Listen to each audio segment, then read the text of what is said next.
आप लोग कैसे उम्मीद करते अच्छे होंगे। तो ये देखिए हमारी फाइनली रंगोली बन चुकी है। काम अब सही। और ये देखिए हमारी रंगोली कैसी, आप लोग प्लीज कमेंट में जरूर बताइएगा। अरे रुद्रांश सर जमा रंगोली कुछ लाना है। देखिए हमने बनाया, अभी तक अपना हाथ भी साफ नहीं किया है, बना कर दिए हैं, पर अच्छा लग रहा है तो बताइएगा आप लोग। हाँ, और हम दिखा रहे हैं हमारी दीदी घर में बना रही हैं, उनका रंगोली कैसा आप लोग जरूर बताइएगा। अभी तो बना रही हैं, हमारे का अगर चीटिंग की तो बताएंगे।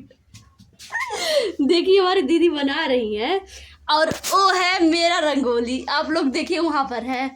और ये है मेरे दीदी का, सेम कुछ नहीं हो रहा है।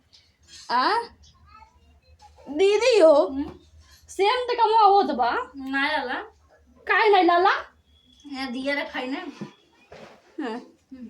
दीदी हमारे लेकर सेम काम करे नहीं है।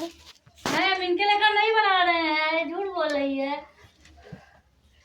हट रुद्रांश, तो आप लोग बताइए किसका ज्यादा खूबसूरत है। मेरी दीदी का हमको बहुत अच्छा लग रहा है। फाइनली नहीं हो चुका है। अच्छा फाइनल हो जाने दीजिए, जल्दी जल्दी बनाइए। जल्दी जल्दी नहीं बनाएंगे तो खराब हो जाएगा। हट बाबू हट बैठ रुद्रांश, बाद में दिखा देना। दे दे भरवा दी दीदी। ना तूने भरवा मामा, रुको हम बनवाऊंगी दीदी तो आज। इनको डर है कि हम कहें कि हम इनका बनवा दिए हैं। हम तो आज ना बनवाओ तो मार काय बनवाएगी।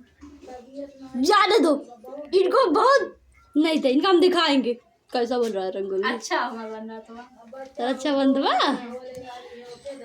दोस्तों आप लोग साक्षात देख सकते हो मेरी रंगोली एकदम 100 में से 1 रंगोली है। ये देखिए बहुत क्यूट है।